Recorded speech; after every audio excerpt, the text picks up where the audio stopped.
recap on some skills that we've been doing for the last few weeks, and also some activities that we've done for the last couple of weeks, just to sort of embed the skills and the technique of the different skills that we've been learning into our memories, just a bit of a refresher over what we've been doing over the last 6 weeks, just so we can really get comfortable and get to grasp the technique of what we've been doing and why we've been doing these different activities, and then we'll move on from there. So we're going to start off with a similar warm-up game to the one we did last week, where we were focusing mainly on our agility, so our ability to get low, grab a ball, change direction quickly, and drop it into the other hoop. So once again, I've got my red hoop here filled up with lots of different tennis balls.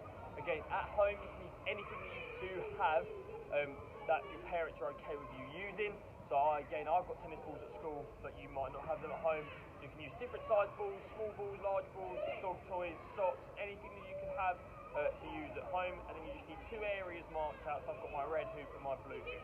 What I'm going to do is I'm going to start at my blue hoop. I need someone at home that's going to time me for this activity to see how long it takes me to empty this hoop, or this red hoop of the tennis balls, and get them all into the blue hoop. But remember, I'm only allowed to take 1 ball at a time. So I'm going to start by running as fast as I can, getting low, changing direction, getting it back into the other hoop. Remember, if you want more of a challenge from this, all you need to do is push the hoops further apart. Then it's a bigger distance, longer to travel, it's going to be harder for you and going to take you longer. So I'm going to start my blue hoop when someone at home can go, and they're going to start their timer. You're going to run, you're going to get nice and low, grab the ball, shimmy back across, place it back into the blue hoop. Then you're going to go again as quick as you can, nice and low, pushing up. Remember, I don't want to go and bend down my feet both together, so I'm going to have less power when I try and explode and turn.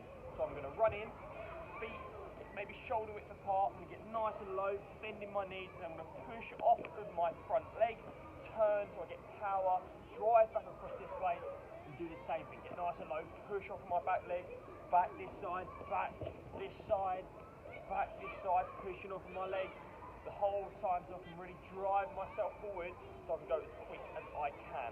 Remember, the quicker I empty the hoop, the better. I then want you to have 2 or 3 goes at this, just to see how quickly you can do it. If you have written, you can write down your scores. If you did this last week and you wrote down your scores, maybe this week you want to try and beat your scores from last week to see if you've got any better. That would be great.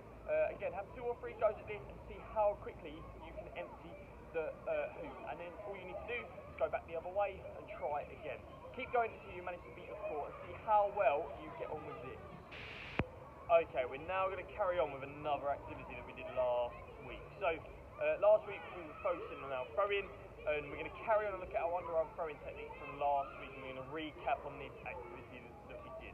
So, again, you're going to need your area with your tennis balls inside, and then a bucket or a basket that you might have at home in order to throw the balls in. So we're going to link our agility to our throwing in this case. Remembering our underarm throwing technique, knees slightly bent, one in front of the other. Your strong hands, elbow bent, but just out in front of you.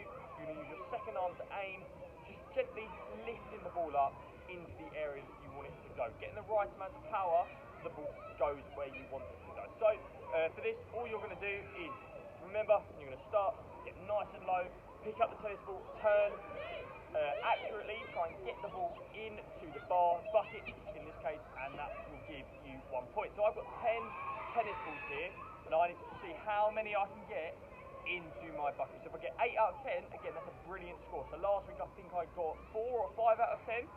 So this week I'm going to redo the activity and try and beat the score that I got last week. So 8 out of 10 4 out of 10 last week. It'd be nice if I could double it and try and get 8 out of 10 this week. So I'm going to go. So I'm going to get ready. I'm going to go. I'm going to go and grab my ball. I'm going to turn, aim at my bucket. So that's 1 straight away. I'm going to tap the bucket, come back. That's 2. Again, my bucket's a bit closer this week because I didn't feel as comfortable. That's 3. Let's see if we can get all 10. That's 4. That's 5. 6. 7. 8. 9. So I was 1 ball short, so I had 9. So I got 9 out of 9 for this. Again, like I just said, my bucket is a bit closer to my hoop this week. Last week I didn't do as well, so maybe this week I might want to reduce the challenge a little bit, bring the 2 objects a bit closer together, so the throwing distance is a bit shorter for myself this week.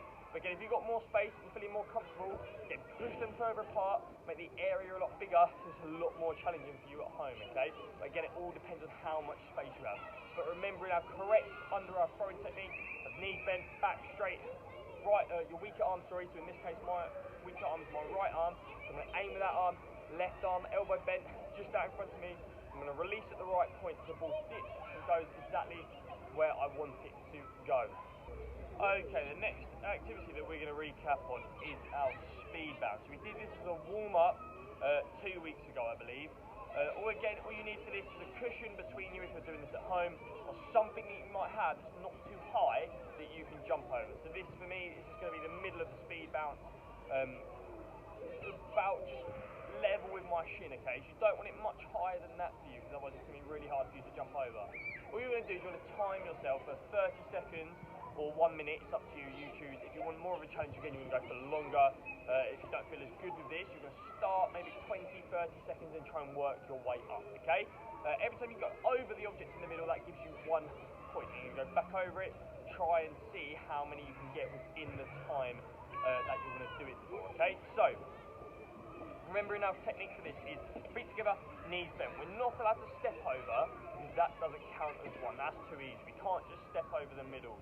We have to knees bent, feet together. We have to go 2 feet together. We're going to jump over just like that. Remember when we land, we're going to bend our knees again, control our landing, so we're ready to power and jump again, okay? So, remembering when we do go over, you can twist your hips if you're feeling, that's probably the most advanced stage of the speed bounce, twisting our hips to make sure we're going over nice and quick, getting in as many bounces in a short amount of time as possible. So ready? I'm going to go 2 feet together, knees bent, back nice and straight. I'm going to go twist my hips over, twist my hips over, twist my hips over. I'm going to start off slow until it's a bit more comfortable. Then I can start to build up my speed,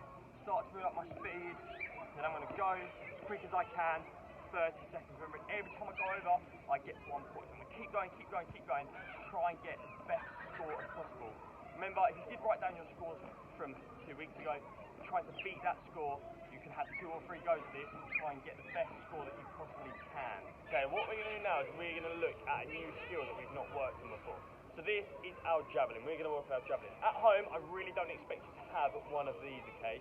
So all you need is 2 cones, markers, socks, whatever you have, and then a javelin. But at home, if you can, build a paper aeroplane with mum or dad. If they let you, you can build a paper aeroplane. And the throwing technique for that is going to be the same as this, okay? So just use a paper aeroplane out in your back garden or wherever you might have a little bit of space in the living room or in a garage somewhere.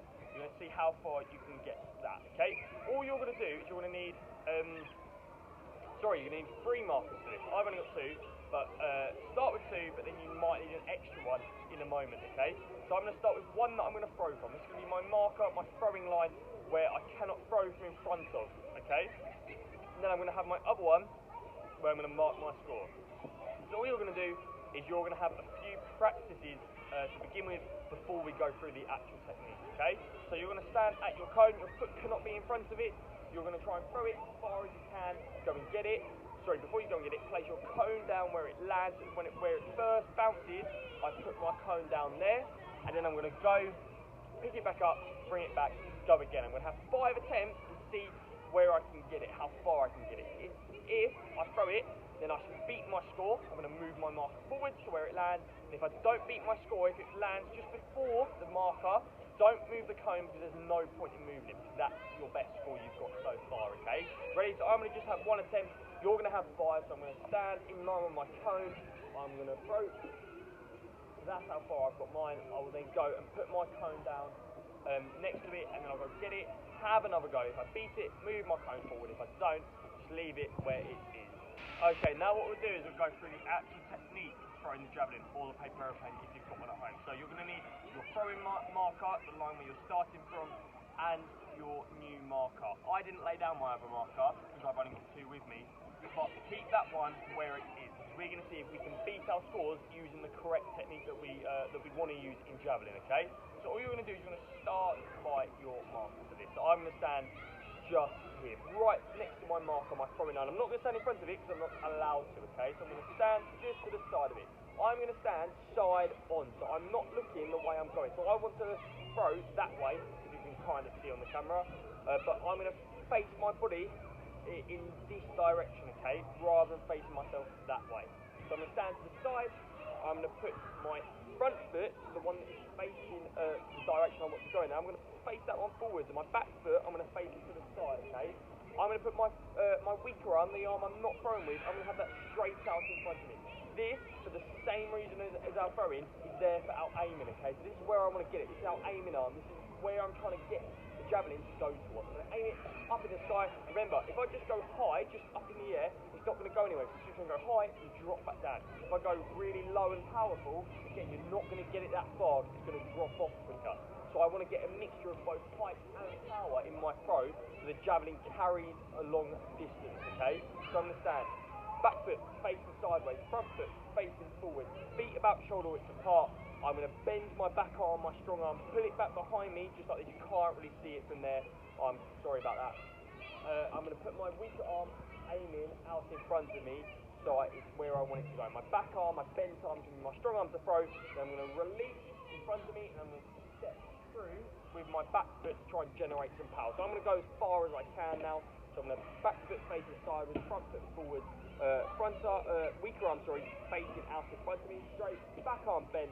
I'm going to throw and step, and then if that beats my score from before, I'm going to go take a cone, drop it down there, then I'm going to have another 5 or 6 goes at this, trying to beat my score that I got before, okay? So I'm trying to get as best score as I possibly can. Okay, that is going to be it for session number 6 of our KS1 Athletics Club. What we were doing today is we just recapped of the basic skills that we've already looked at across the 6 weeks so far. So we looked at our agility, our ability to change, get nice and low, change direction, grab the balls into the other hoop and go as quick as we can. Then we mixed our agility with our underarm throws, something we've already done before, just sort of recapping that technique, because that is needed in so many different sports. There's so many different sports where we need to throw something to someone else, which is just important to have as a skill and know the correct techniques. You can do it really well and accurately if we require that in a match situation, okay? The next activity we looked at was a bit of speed bounce. So we did our speed bounce a few weeks ago, we did it again today. So getting nice and low, pushing up, bouncing as high as we can over the object in the middle, and then controlling our landing. Remember, we're going with 2 feet at a time. And the final activity or skill we looked at was our javelin, which we've never done before. So remembering, a bit like our overarm throwing, back arm bent, front arm straight, back foot facing to the side, front foot facing forward, throwing and then stepping through, getting as much power in our throw as we can, and accuracy and height. Just mixing everything together today, looking a little bit more throwing and trying to get a lot of distance onto our throws. I really hope you enjoyed today's session, and I hope I'll see you next week for session number 7 of our athletics.